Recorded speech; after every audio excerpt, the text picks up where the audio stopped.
Hello and welcome to The Actor and the Engineer. My name is Paul James. I am the actor. My name is Josh Knapp. I'm the broadcast engineer. Here we go, Josh. I got a question for you. Okay. Just out of curiosity, when you get ready to do the podcast, do you almost forget what you're getting ready to say before you say it in the introduction because you've said it so many times? No. Okay. Because me either.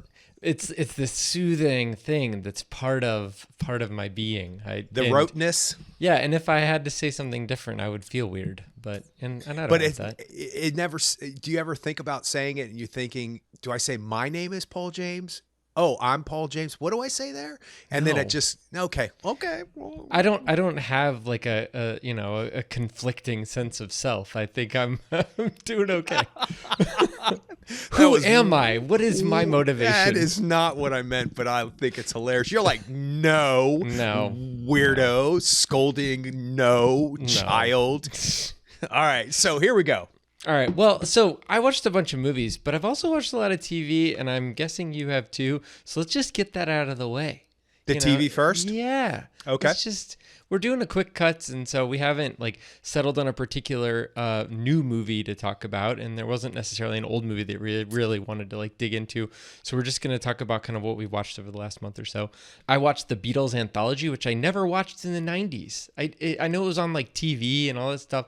But and there's also some stuff in the Disney Plus version of it that I don't think it would have passed muster in 1995 on ABC over the air. I just don't think so, because they were very open talking about drugs, but then there was a couple other things that were just kind of oh, they were cussing, and I was like, okay, I don't know if they would have bleeped that or what, but I don't know. But it was remastered. All of the footage from the 60s looks amazing, so it was really cool, and it's very similar to Get Back that they also have on the Disney Plus, and I really enjoyed it. And I listened to those anthology CDs when they came out in the 90s, and I was excited to actually see the documentary again, because it was very difficult to get on. I don't know if it even came out on DVD, but it was on VHS a long time ago, but it finally has been remastered, and so I enjoyed watching that. And I've been watching Pluribus on Apple TV. I can't wait. It is so good. It is so good, and I love her. Yeah, well, and Better Call Saul. She's Ray Seahorn is in Better Call Saul. She's the lead in this show. Created, co-written by Vince Gilligan, show-run by Vince Gilligan of Better Call Saul and Breaking Bad fame. So, I never saw Better Call Saul, but I love Breaking Bad, and this show is right up my alley. Near future, post-apocalyptic type thing, but not the apocalypse that you would think. So I really hate to ruin it for anybody, but the elevator pitch is very easy. Anybody listening to this should go out and seek it out. And it sounds like you've already heard about it, so that's great. Yes, because I love her, and I mean, Vince Gilligan, how can you go wrong? And I'm hoping that she's been nominated, I think, twice for the Emmy for Better Call Saul, or maybe once. I can't remember. Okay. She should have won. There's no doubt she should have won. I can't remember who won that year, but I'm hoping this is the show that puts her into award contention seriously, because she just needs to be recognized, because she is a talent. So the question is, why have you not seen Better Call Saul? Just not interested? I watched the first episode and I was like, okay, I get it, and then I just never went back. I know it's kind of like a throwback or whatever. It's it's before obviously Breaking Bad, and it's supposed to be like a prequel type thing, and it's got Mike Ehrmantraut in it, and it's got all these people who are a part of Breaking Bad, but it never was drawn to it. But interesting. I've heard that it's a good show. It's just and every year it got there was another season and another season. It's oh no, now I've got 5 seasons to watch. So. Yeah, and you're sort of wrong about all of that take on it. Oh, okay. Sort of. It is a prequel, but it's not. And the first episode is not an indication of how, because at first I was like, I can't do this. I don't want to do this. I don't want to see, because it starts after Breaking Bad. The show opens with him. Isn't he like, isn't he like working at a mall or something? Cinnabon.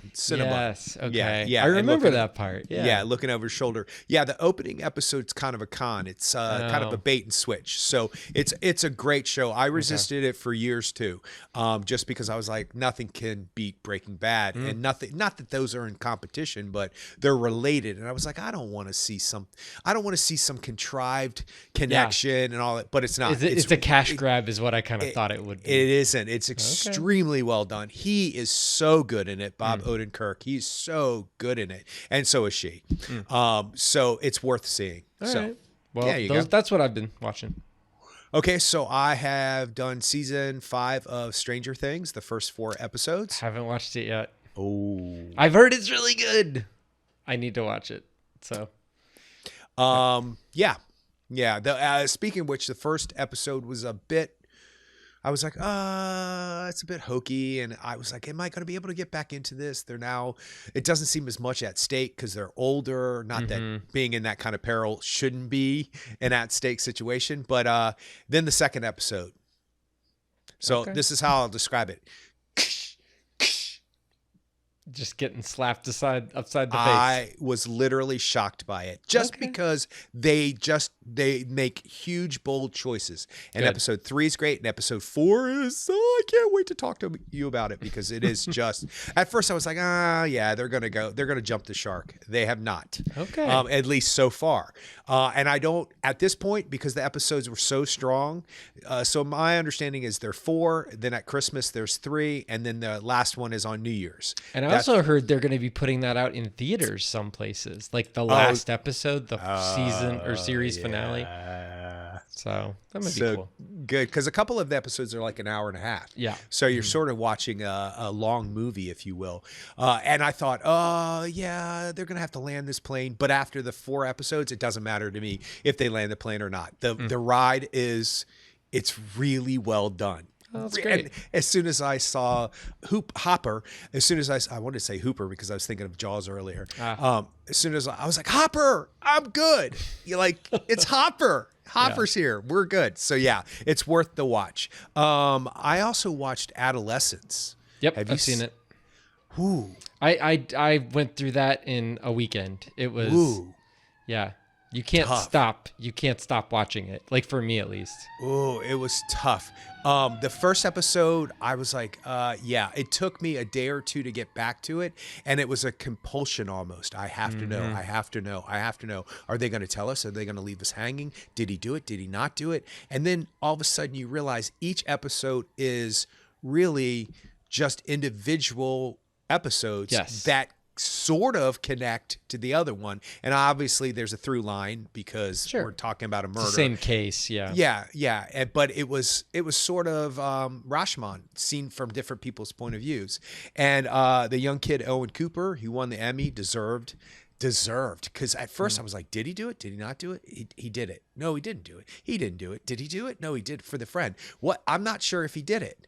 And they pose questions that they don't necessarily answer. And I love that. And then Stephen Graham, who plays the father, dude, that scene in the first episode when you're thinking everything that you think is normal about how they're going to film something is the opposite in this show.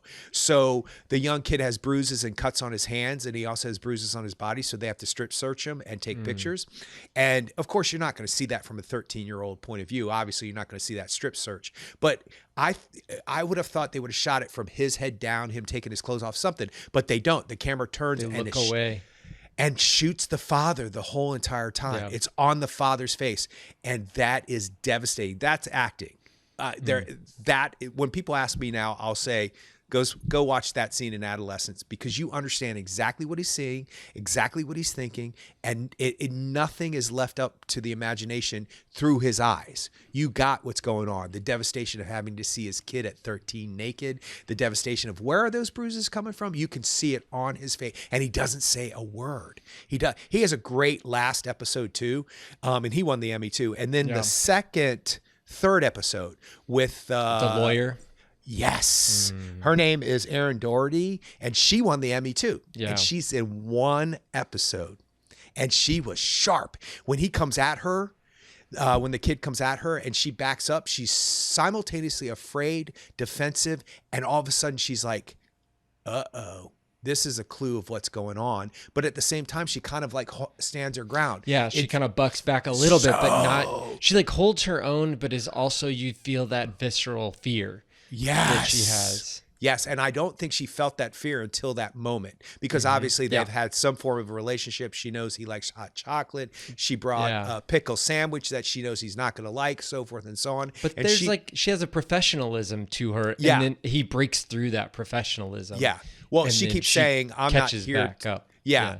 I'm not here to comment on what the other people said, and I certainly wouldn't even if I knew, but I don't. So you're right. She kept it professional. And she wasn't a lawyer. She was a psychologist, right? Right. Okay, I knew as soon as you said that, I was like, I kept thinking of her as a counselor, like a social service counselor type of situation.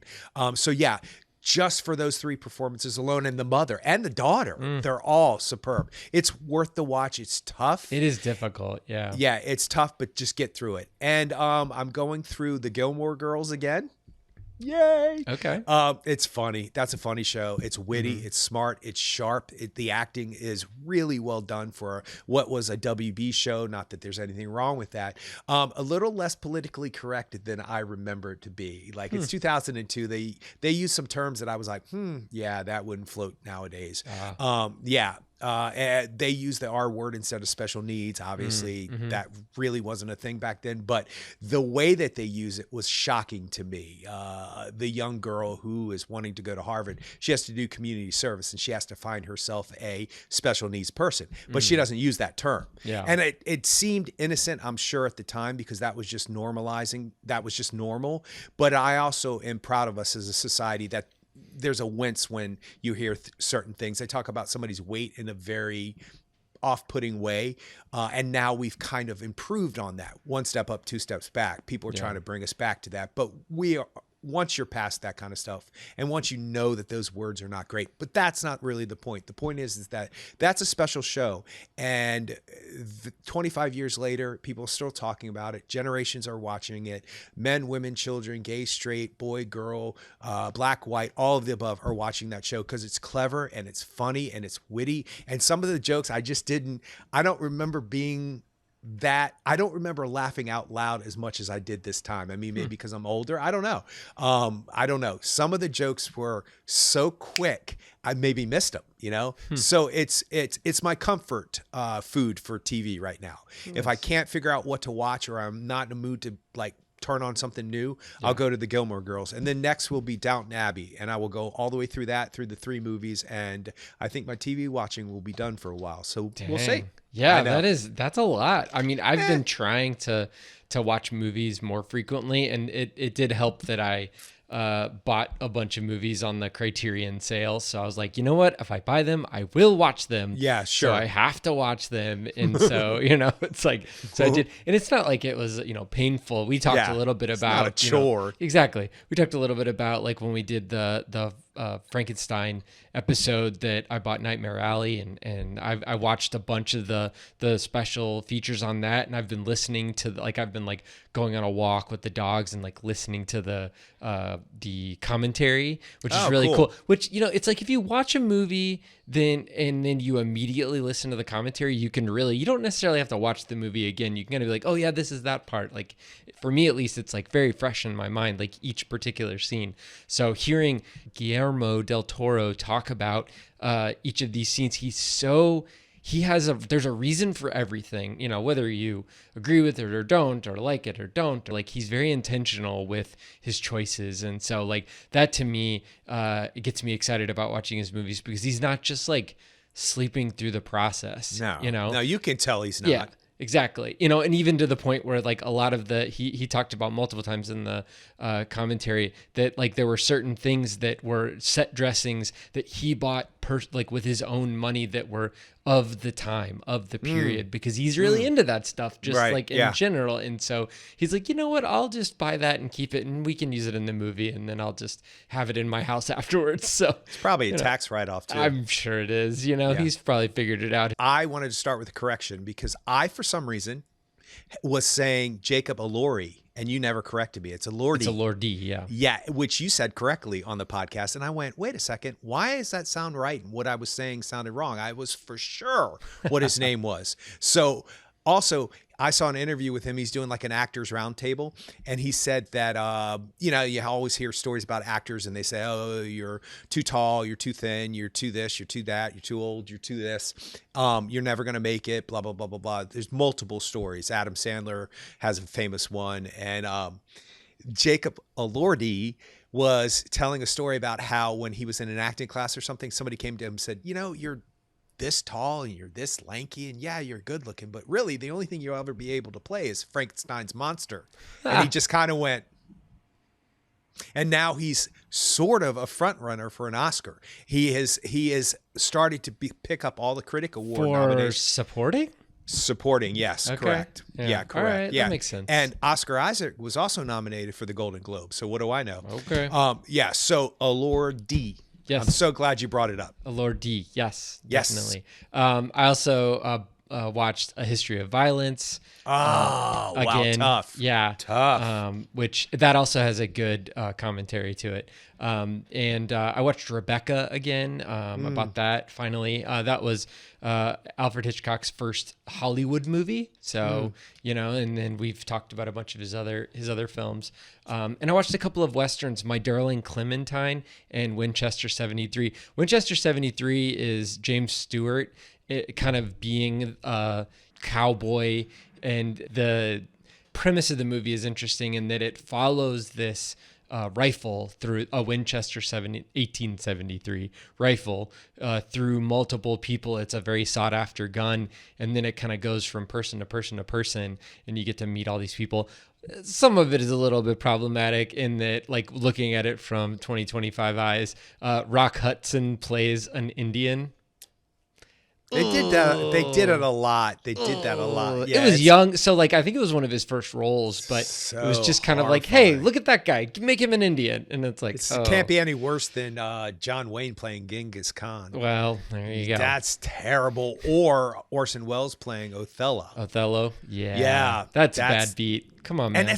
And also the makeup is so thick. It's shiny. Like so it doesn't, like, even if you bought into the fact that he was that he had more melanin in his system, even if you bought into that, you couldn't, because every time he moved, it's like shiny bluish black, and it's like, it's terrible. I wish he had just done it in his regular face, because why not just move forward. And in a way, I accept it. I think there's no accepting that nowadays, which it shouldn't be.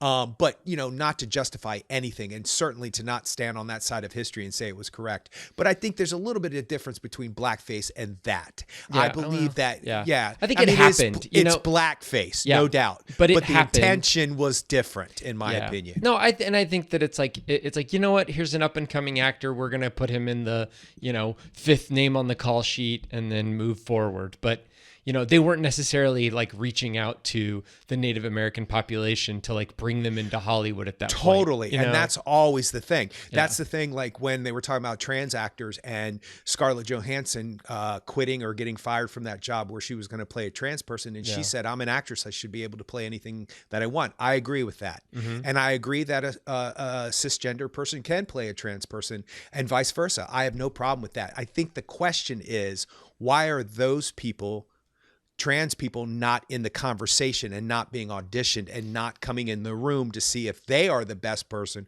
for the role? It's automatically assumed. It's like a straight guy playing a gay guy. That's been happening for centuries. They win Oscars. A gay guy playing a straight guy. I mean, I don't know if we have had that at that point. Publicly, we haven't had that at this point. Publicly gay guy playing a straight guy. And winning an Oscar. Yeah.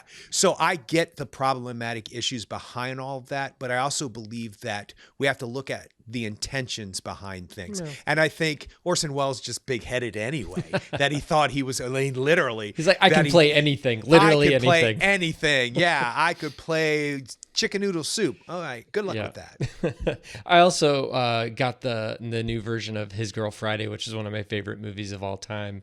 Howard Hawks movie with Cary Grant and Rosalind Russell and It's just amazing, and it was a 4K version of it, and it's like everybody looks pristine, and it's just a great transfer, and it's just like looking through a window. So, and the dialogue is just as fast and just as witty, and it's like, oh, I don't really need an excuse to watch His Girl Friday again, but I will use this as an excuse. So similarly, I rewatched Parasite again, and it's hard to say that that's not a perfect movie. It's really hard because every single little piece, like to the point where, like, I don't even know if we talked about this, but like there's a scene where they're talking about kind of their scheme in the middle of the movie, and they're eating pizza and they squeeze a hot sauce packet onto the pizza, and then of course that hot sauce comes back later on, and I was just like, oh my gosh, yeah, because he uses the hot sauce to put it on her napkin for the blood. Yeah. Oh yeah. It's like everything has a piece. There's always like there's always a breadcrumb, and it's always placed perfectly, and it's always picked up perfectly, and it's there's never a wasted moment. And so I just, oh man, it's so good. What year was Parasite now? 2019. So 6 years ago now. Yeah. Give or take. Well, at the time I said it was the movie of our lifetime, and you said it's recency bias. Right. And I was like, well, I'll talk to you in 10 years. That movie is riding off into the sunset. Like, no doubt. It's only going to get better. And this is so cheesy, I feel privileged to be alive to have seen that film. And when people ask me about it, I pretty much say cheese balls, stuff like that all the time, because I do feel that way. I feel like let's say when you go to heaven, you can watch Earth, right? Or you can tap into your people and you can see what's happening and what's going on. And I think I would feel like I would miss something if I wasn't here for Parasite, if I was up there. I mean, I'd be glad I was in heaven. Sure, no doubt. Yeah. Eternal peace. I get it. Eternal love. God, thank you. Hey, what's up, Jesus? But I would be like, Jesus, come on. But also Bong Joon-ho. Just send somebody back just for 3 hours, No, actually 6 hours, so I can see the black and white version also. There you go. I did watch the black and white version, actually. That's what I watched. It's interesting how when you see the black and white version of something, you're actually focused on different things. There's a moment though, if you've watched it too close to watching the original version, the colored version, that you realize, oh, that wall was this color. Now it's looking, it takes a minute to adjust. It just depends on how close, because I had seen it again and then saw the black and white version. Yeah. And so it was a little too close for comfort, but like you can see the peach hairs in the black and white version even better. Yes. And that hot sauce looks really creepy on the napkin in the black and white version. Yeah. So her coming up the stairs is a completely, oh my gosh, the ghost, like his eyes when he comes up the stairs when the kid is horrifying. Oh geez, horrifying. But so there's certain things that I think didn't translate on the black and white, where it's like, the stark difference between the literally underground or below ground level house or apartment that they live in versus the lush wood and stone, and it's like there's like pops of color in their house and rich colors in the house, in the Park house, and then in the underground kind of like apartment. Like you don't get that, you don't see that stark difference as much, but there are a lot of scenes that do come in sharp relief when seeing it in black and white. So yeah, I don't know. It was really cool. I mean, I think next time I watch it, I'll probably watch it in color just to kind of, change it up a little bit. But what about you? What have you been watching? Well, I've gone back to the 80s, and I don't know what started it, but it might be Materialists. Yeah. I saw that, which is a romantic comedy, Celine Song, Dakota Johnson, Chris Evans. Pedro Pascal, he's everywhere. Well, he should be. He should be. There's a moment in that movie that's heart-poundingly, devastatingly beautiful, and he has it. Okay. There's a moment at the end that's just like, oh, he's so good. It's a romantic comedy. I suppose that's what it would be classified as. It's perfectly fine. I wasn't blown away by it, but I was entertained. I do have a little bit of a hard time buying into Chris Evans being a 35-year-old out of work actor. I mean, it's a tough sell in my opinion. I can't get a role. Who won't do commercials?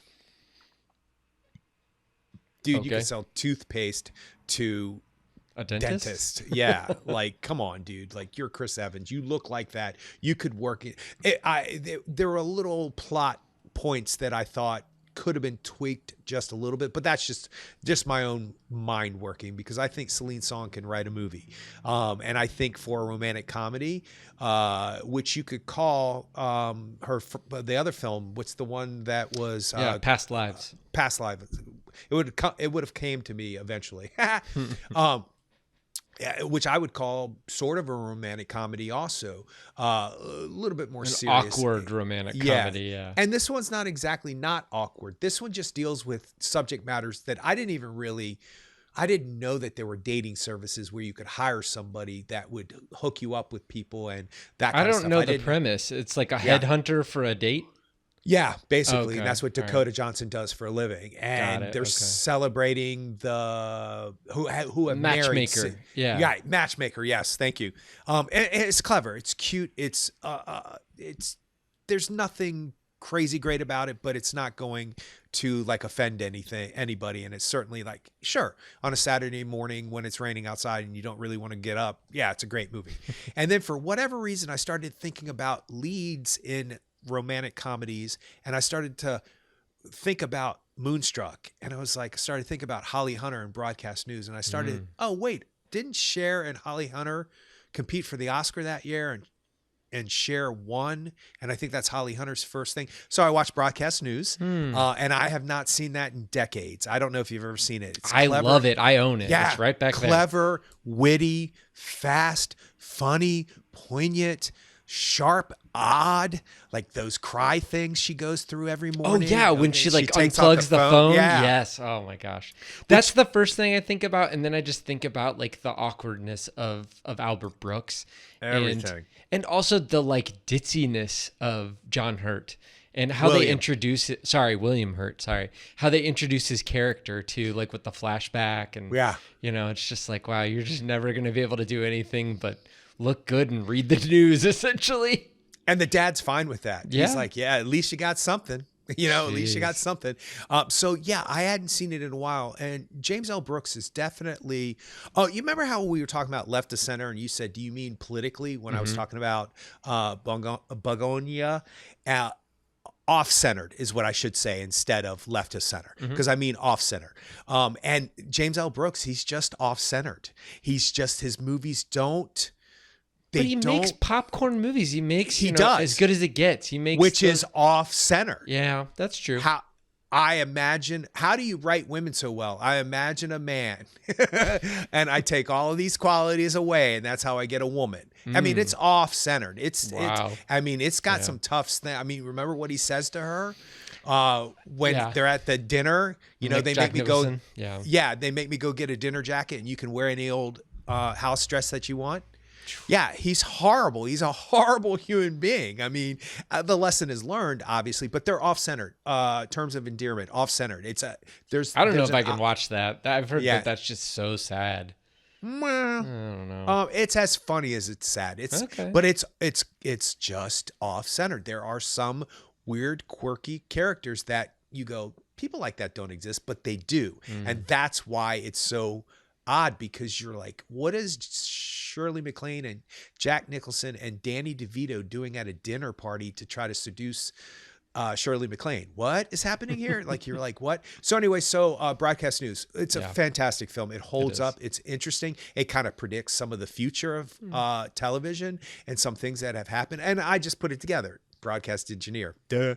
Of course I've seen it. Yeah. And then Moonstruck. I saw Moonstruck first, and then branched into Broadcast News. And I had seen Moonstruck a couple years before that. I've seen Moonstruck a couple of times throughout the years, quite a few times throughout the years. Now, wasn't that in your top 10?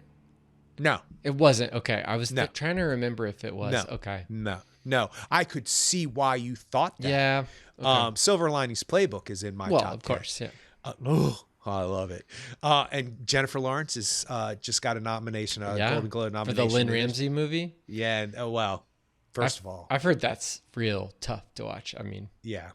But, people started to be like, she's a sellout movie star. No, she's not. No, she's not. And beg back. Don't be messing with Tiffany.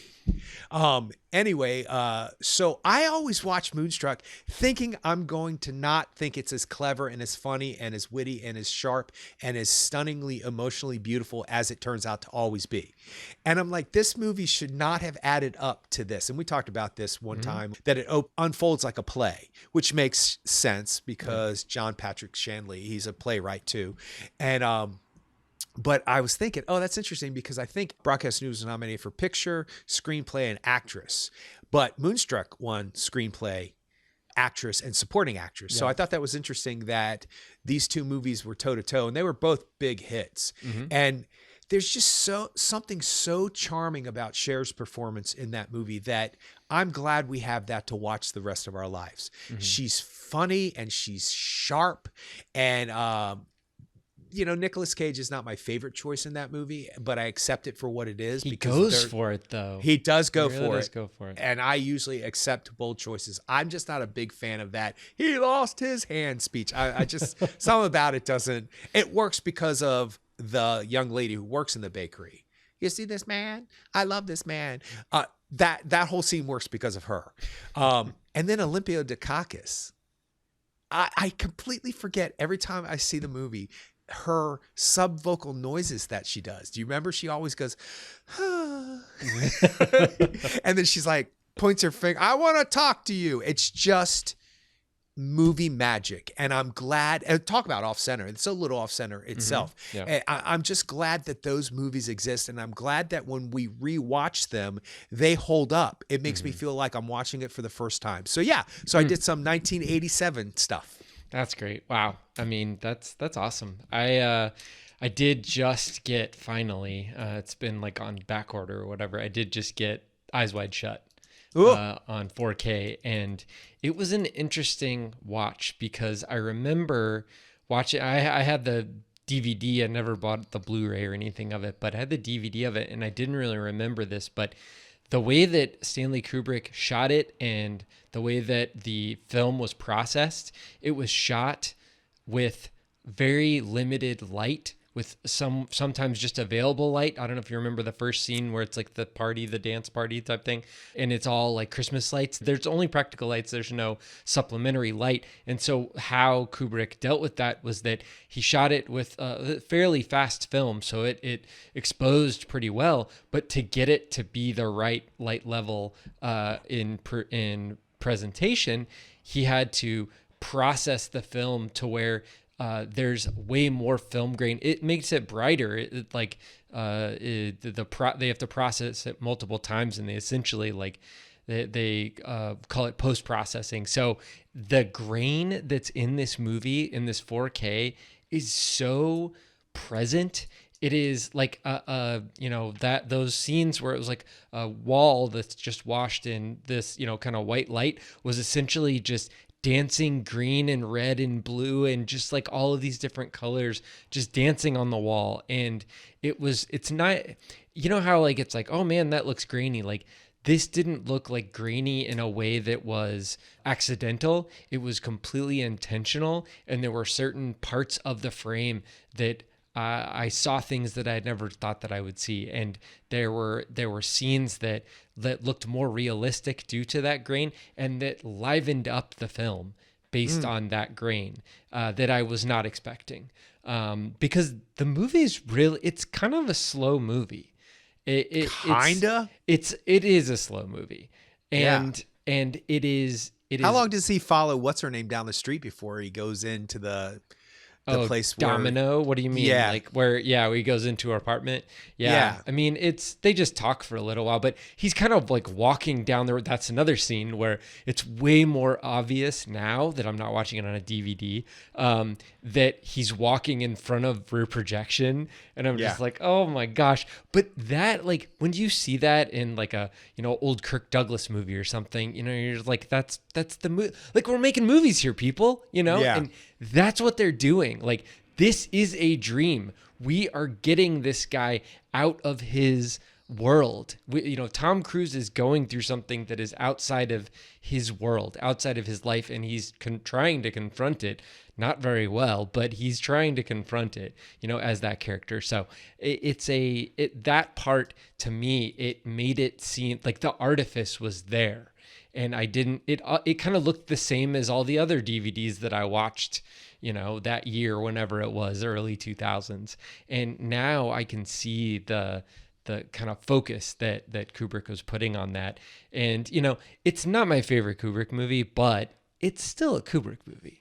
And I love it. Yeah, it's haunting. And that's interesting. You talked about the Christmas decorations, because I was thinking about the whole Die Hard thing about it. Oh, yeah. Is a Christmas movie? Is not. It's not. It takes place at Christmas. There's a difference. Well, you're wrong, but that's okay. Okay. Well, I'm older, so I'm right. And I saw it in the movie theater. I didn't. So yeah. So beg back, youngster. Yeah, I was 7. Yeah. Well, okay. I was not.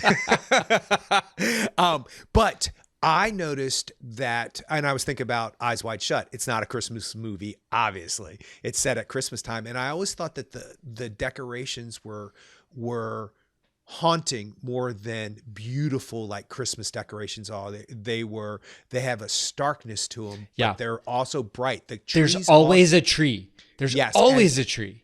And the next time you watch it, watch the bulbs in the tree.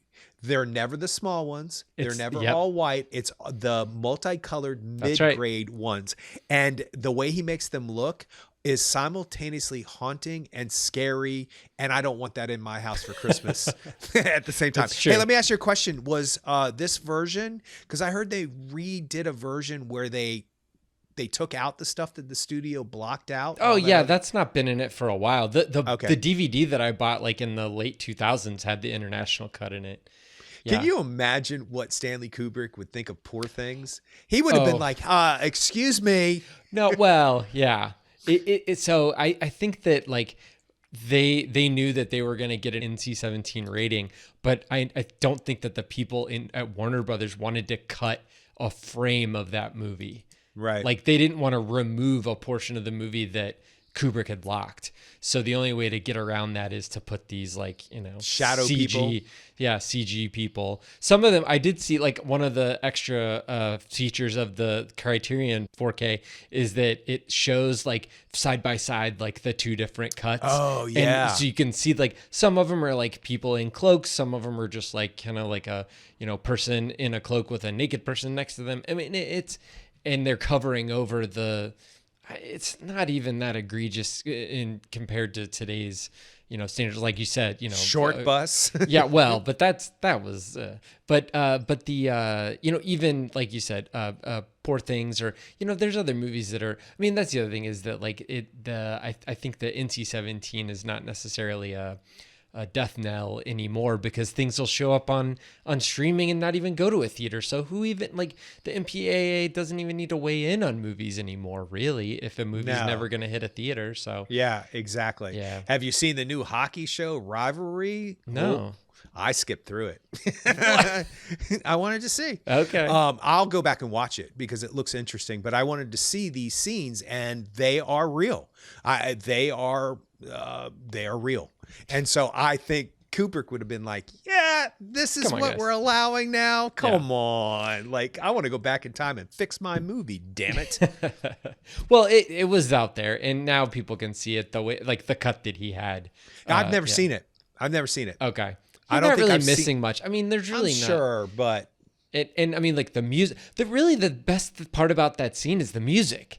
I mean, it's so, yeah. I mean, and then during that scene, it's just these like, it's like Gregorian type chants, but in reverse. Like it's backwards, and it's so unnerving, and you're just like, please make it stop.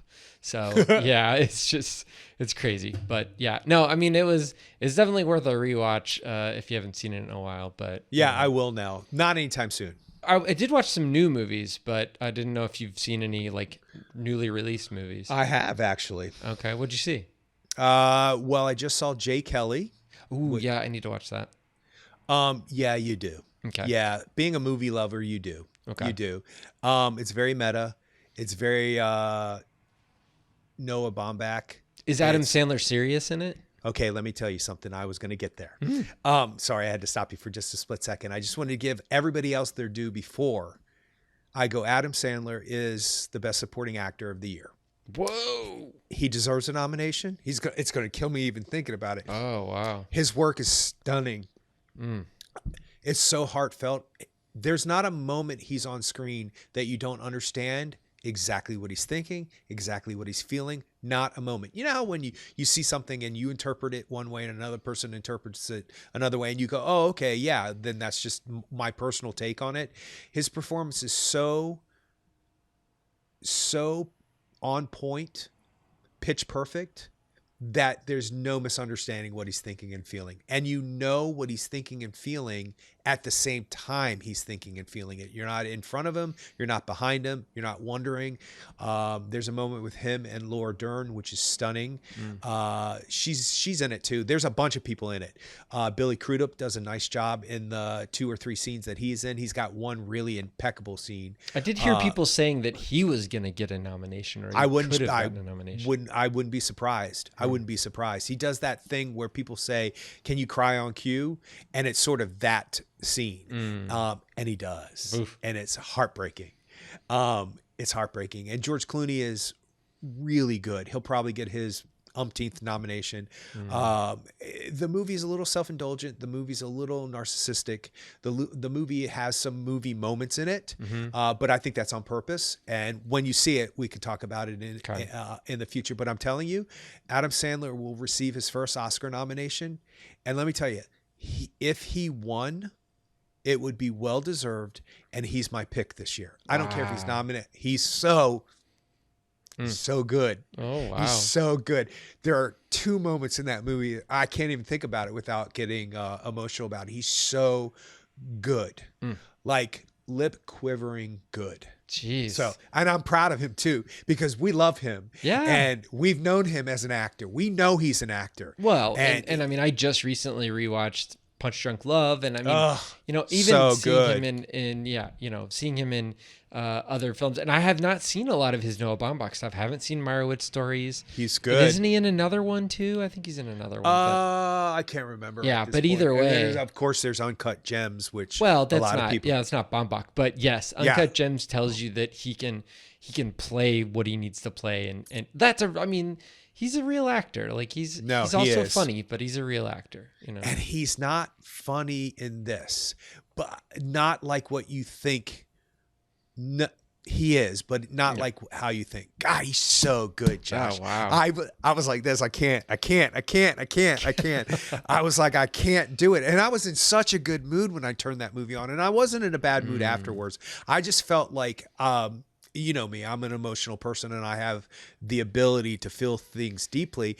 And when I was going to bed, I was like, I feel like I'm getting sick because I was so like congested and so like sneezing and so like filled with emotion, but I knew I wasn't sick. I knew it was a response. The movie has a really, I mean, I could see the cynical people in this world being jaded and thinking it's cheesy, and I see how they see that, but I think it works overall. I think it works overall. I think that it's a movie that if you like movies, it's a perspective that we've seen kind of before, but sort of delves a little deeper into the neurosis of a movie star. Yeah. Well, I mean, and you make me way more interested in seeing it than just like the kind of half a trailer I watched, a while ago.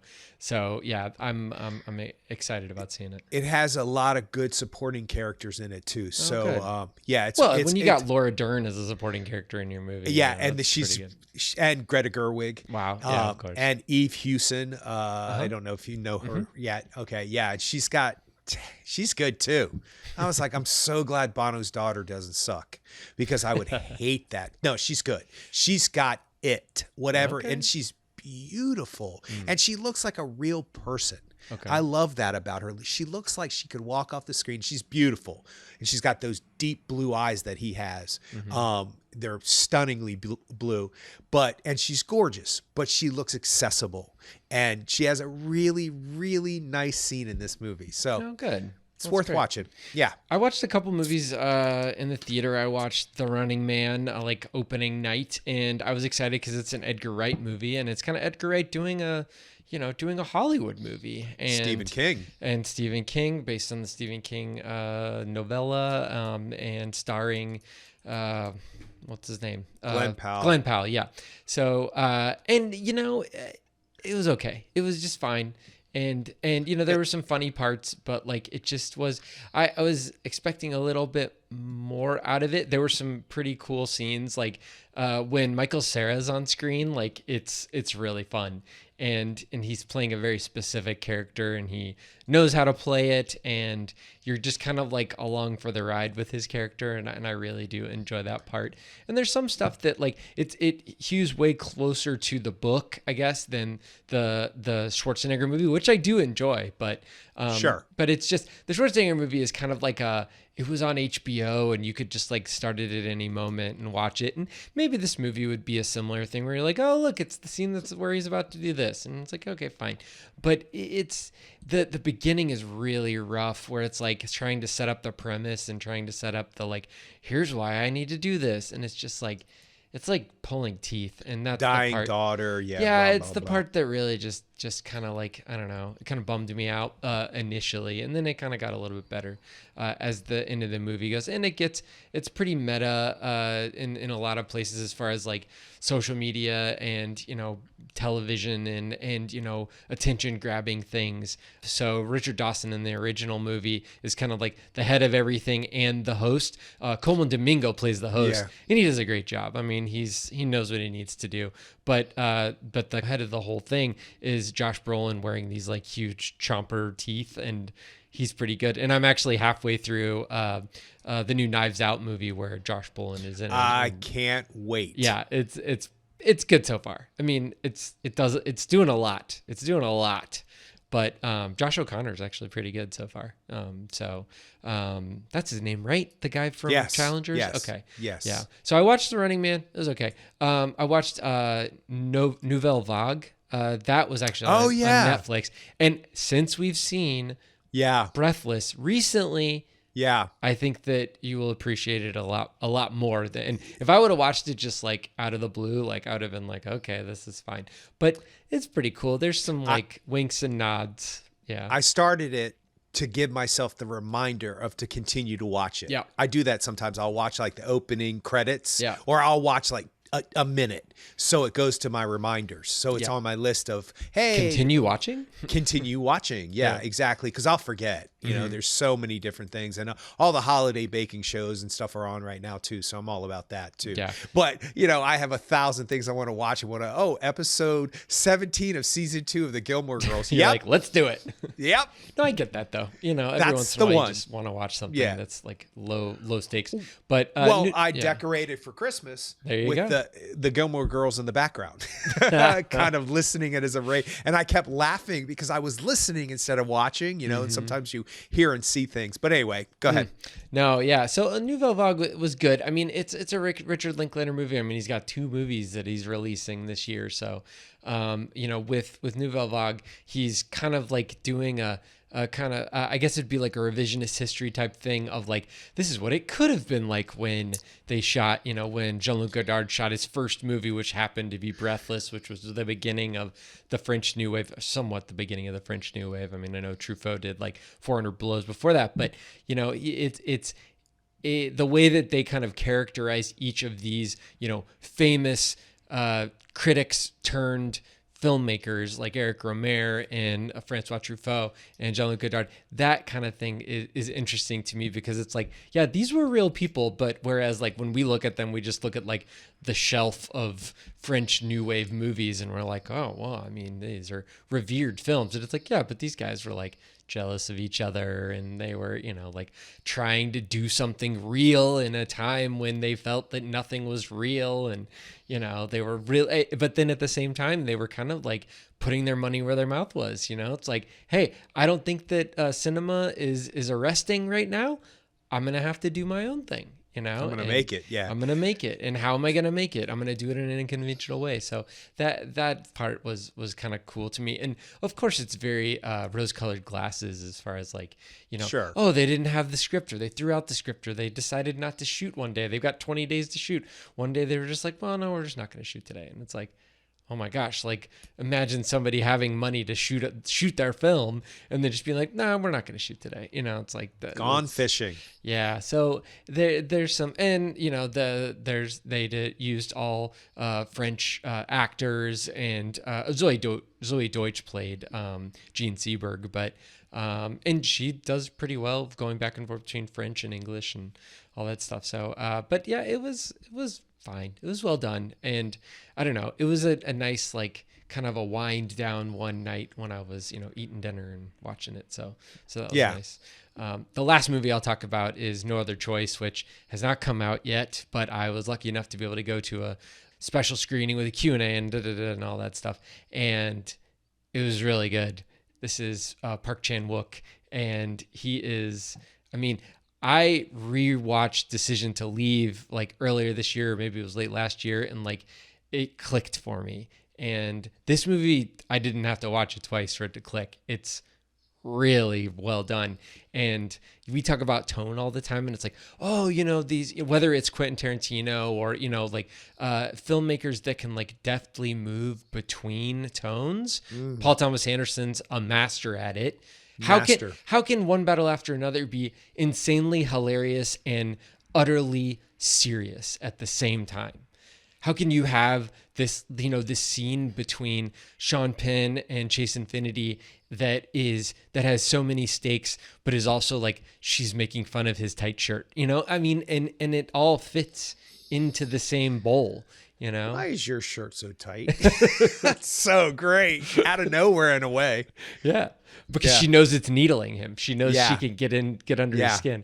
But so to me, like I was always like, I don't know how you like balance those two tones. But in the Q&A, Park Chan-wook was asked kind of that question. And he talked about, he's like, it's all the same. And I'm like, wow, that is to like, when it can be all the same and it feels all the same, because that's essentially what I'm trying to translate to, when I talk about a Paul Thomas Anderson movie or a Park Chan-wook movie. It's like, it's, we talk about handling tone, but it's like, no, he's presenting this story to you, and the story is a whole, and it isn't broken up into little pieces that you have to bounce between. It's just that thing. And so that to me is like, yeah, because if you're worried about this being the hilarious part of the film or the tonally, it's like going for a laugh versus just saying a line the way you would realistically say it. And as an actor on stage, there are thousands of times you think something's going to get this huge laugh, and it's like, oh yeah, it's funny. And then you walk across the stage and sit down and everybody starts laughing. You're like, what in God's name? Because I think it's about honesty. Yes. I think it's about truth. Yes. And I think, and we're going to talk about the movie. No Other Choice? Yes, we're going to talk about it on when it comes out. Yeah, probably beginning of the year. Yeah. Yeah, after I get to see it.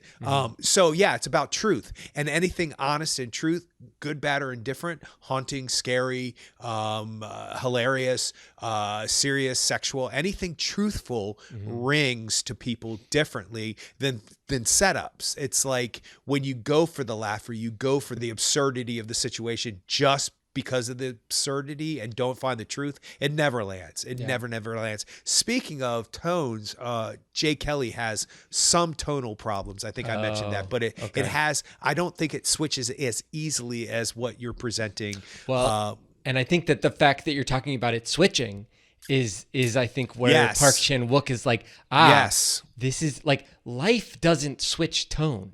Right. Life is just life. Right. Like, there are going to be times in your day when you laugh. There are going to be times in your day when you're sad. Like, that's life. Right. And so it can be in an hour. Yes. And so a movie that's 2 hours long that can codify all of that and give it to you in, wrapped up in a nice bow, like, they're few and far between. But I think that Park Chan-wook is one of those filmmakers that can do it pretty easily. And yeah, there's a few films this year, and this falls under the category of I just can't wait. I can't wait to see it. Well, I have two really quick. So I saw Wicked for Good. Oh yeah. Yeah, the quick take on it, satisfied. I was satisfied. I think it has the disadvantage of being the second act. And so the world building is done. The characters we know. There's some interesting things that they choose to do it's based on the book, won the Pulitzer. But it's interesting how characters develop and you're not exactly sure what's happening in some points, and then when it happens you're like, that's clever. And Ariana Grande will be nominated for her second Oscar, but unfortunately it's in supporting actress, not lead, and she is the co-lead in this film. It's her movie and she handles it extremely well. She did in the first one. This one's a little bit more serious for her. It's got her backstory in it. Cynthia Erivo, hello, don't even need to say a word. She's perfect. They added 2 songs. I don't think they really work, but overall I came out of it, I was like, I'm satisfied. I will one day sit down and watch them back to back.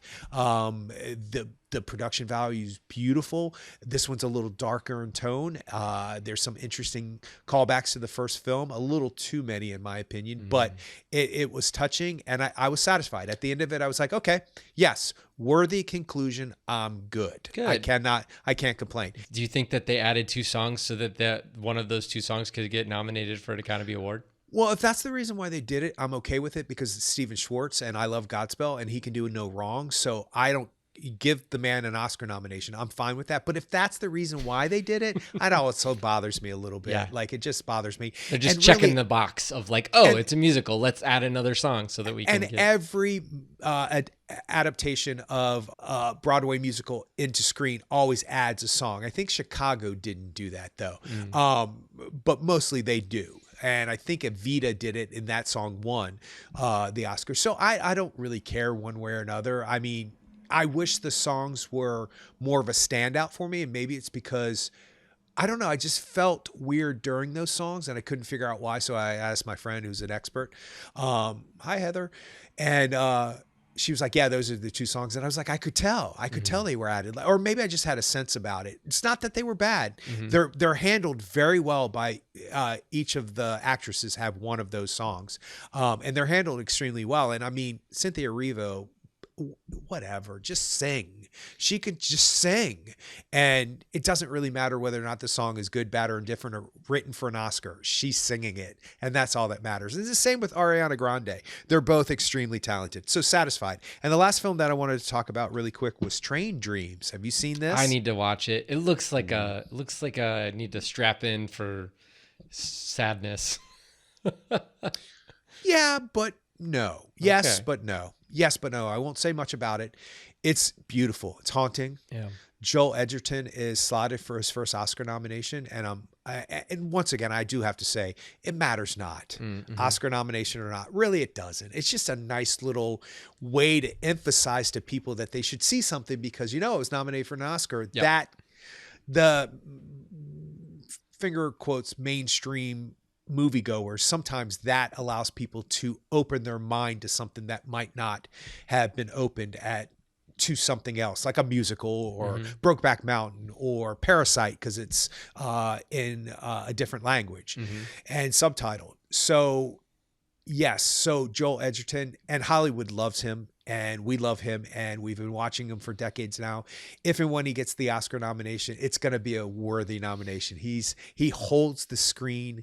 He's just right there. I wouldn't say sadness. I would say life. It's life. And the guy who directed it, Clint Bentley, do you know who he is? He was nominated for writing Sing Sing. Oh, cool. Yeah. So I'm nominated for an Oscar last year, right? Last year. Yeah. So I believe this is his, I'm not sure if it's his directorial debut, but he hasn't directed a lot of films. Yeah. And when you have dreams in the title, you better show up. You better show up. And he does. So I can't wait for you to see that. It's a worthy 2 hours spent. Okay. Well, I'm excited now. I mean, that's, a couple of these, both on Netflix, I guess, Train Dreams and Jay Kelly, like, I just, man, yeah. I was Well, not you've just looking seen forward. 8 other things. Well, I know, but I was not looking forward to necessarily seeing those movies. But the fact that it's like, I'm not going to be wading into this and just like getting a ho-hum experience, hopefully. I mean, No, I think it's like any other experience. You go into it and you take it for what it is. And are they perfect movies? No. Will they change your life? Maybe. But after the 2 hours is over with, do you feel like you wasted your time? No, I didn't. I felt like I was glad I saw it. And it's interesting how doing this podcast tunes me into certain things that I've always instinctually felt, but now I get to articulate it. I get to go, hey, oh, that moment's a little tonally strange to me. Like I wouldn't have been able to articulate that 20 years ago. I would have felt it and not understood why I was uncomfortable, or whatever that feeling is. But once you see Jay Kelly, if we talk about it again, probably at Oscar nomination times, I'll tell you my justification for why Noah Baumbach gets away with it. The tonal issues. There's a justification, in my opinion. All right. Well, I'm excited. You can check us out on the web at actorandengineer.com, and you can go to facebook.com/actorandengineer. And we're on YouTube. Just search for the Actor and the Engineer podcast, and we'll see you next time.